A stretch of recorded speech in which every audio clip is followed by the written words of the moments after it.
Shout out to us. We still are here at App Stupid, getting ready to wrap up today's show. Hope you enjoyed it. We talked some Magic Johnson and Isaiah Thomas.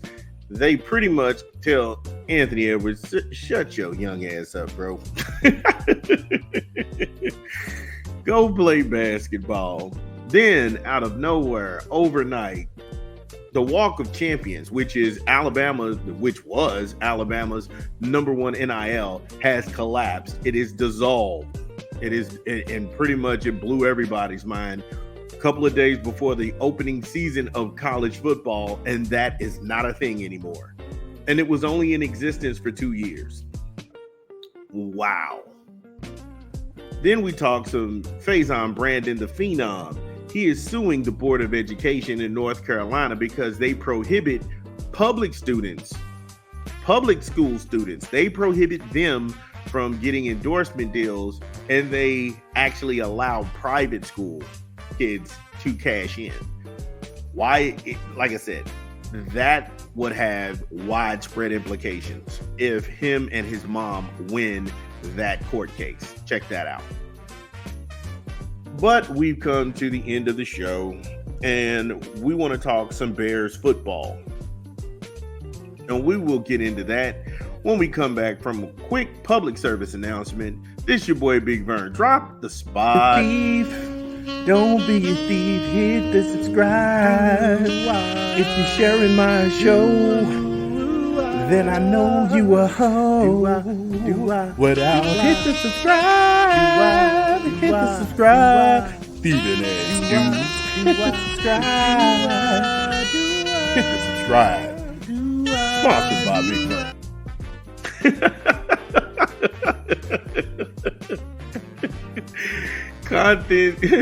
Content thieves. Come on, man. Go somewhere else, man. Stop stealing my stuff, man. There's no reason that I have 1,000 shares, but I only have 163 followers. Well, shout out to the Vern Army. We stay original. We flexing on y'all. But not going to go ahead and delay this any further. Just going to go ahead and put this out here. The Chicago Bears, they aren't playing. And with the recent moves that general manager Ryan Poles that he's made, the Monsters of the Midway may be a thing again. Now, Ryan Poles, he was kind of ticked and he kicked himself that he didn't go after Matthew Judon after Judon displayed his discontent with the New England Tightwads. And then Matthew ends up in Atlanta. I know he's happy. All's well that ends well. But Poles, he wasn't happy because he should have been in Chicago. He should have been a Chicago guy. And for those of us who have grown up in the 80s when it came down to Chicago and Mike Singletary and all of those guys, that was a feared defense. They struck fear into everybody. And they were Chicago guys. They just kept their head down. They worked hard. Buddy Ryan got those guys ready. And the Monsters of the Midway was born. And after that thing fell apart, Ditka left town, Ryan left. It's like Chicago's been struggling for an identity. And I felt like when Brian Urlacher came back, they were starting to get that defensive feel. When Khalil Mack was there, they started to get that defensive feel, but it just never came to fruition. And Ryan Poles says, I am not letting that happen on my watch. The good folks of Cook County, how do you feel? Because he went out and inked the deal to get Daryl freaking Taylor. Daryl freaking Taylor from the Seattle Seahawks. Yikes. And all it cost him was a 6th round pick in the 2026 NFL draft. He got that guy. My goodness. And if that wasn't news enough, Zach Pickens goes down, and then boom, Poles pulls the trigger again, and he goes to Cleveland. He gets Chris Williams and a 7th round pick. That all goes to Chicago. Wow. So now Daryl freaking Taylor and Montez Sweat on the defensive edges, opposite of one another. Montez Sweat was the sack leader for Chicago. last year. You combine him with Daryl freaking Taylor, a guy who's racked up just as many sacks and played far fewer snaps. 44% of the time, this dude was doing that in Seattle. The Bears defense is scary. You couple that, they have 7 picks in this upcoming draft. Wow.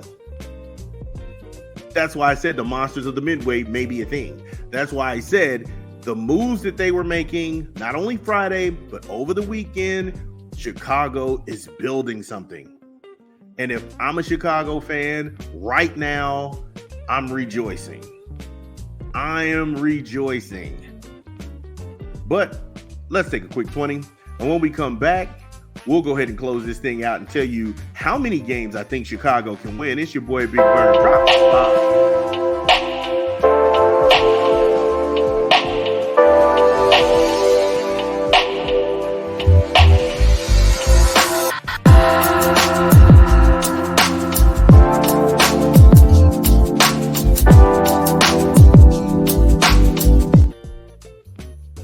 Yes, McDonald's. Ba-da-ba-ba-ba. I'm loving it. Order online. Download the app or visit the good folks at your local McDonald's. McDonald's, I'm loving it. So when we last left off, we talked about the potential of the Chicago Bears, and I said, hey, look, I feel like the Chicago Bears are going to win a certain amount of games. And I know me and another one of my good guys from Cook County, he called me up. He just gave me the business. Man, I'm betting you some money that the Bears are going to go ahead and win 12 games this year. And I'm just like, I don't think so. Now, before Daryl freaking Taylor showed up, I had the Chicago Bears winning 8 games. After Daryl freaking Taylor shows up, I have the Chicago Bears winning 9 games.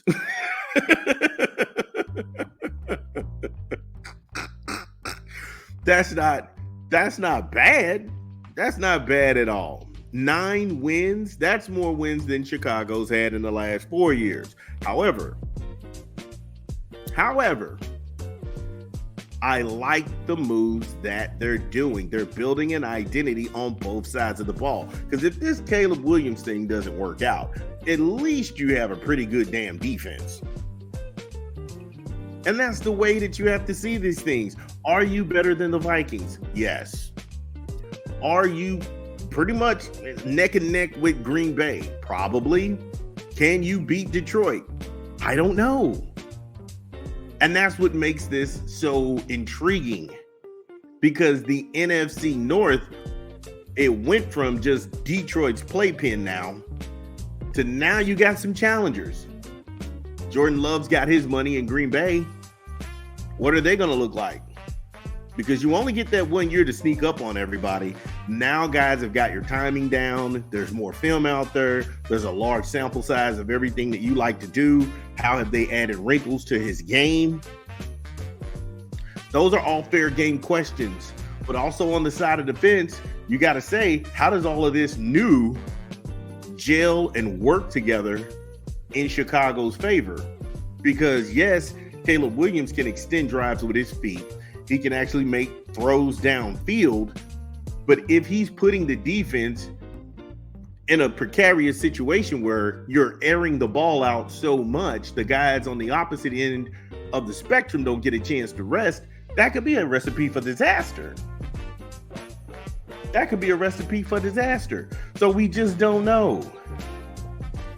Look, give me a quick 20 from a rap album we're promoting this month. And then we come back, we'll go ahead and look at the schedule. This is Big Vern. Drop the spot. I know you ain't gonna believe this, but I'm promoting another rap album this month. Your boy Big Vern. We got Little Monsters in stores now. Make sure you get your copy where you legally consume music on Google Play, Apple Music, or Spotify. Little Monsters in stores now. My boy Eron and Corey. Shout outs to Eron and Corey, shout out to you all. Local rappers, I love the vibe. Y'all just reaching out to me, getting at me. Lil Monsters 1.5, get it where you can legally consume music. I love it. It's got a unique sound.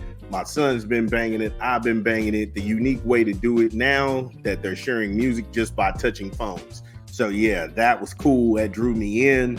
Also, I got into some of the old school loops and everything. So yeah, so it's very dope for guys like myself who are hip hop enthusiasts and pugilists. But back to the monsters of the Midway. Right now, you got the Tennessee Titans. That is opening day, September the 8th. You should win that game. That's a home game. That's a gimme game.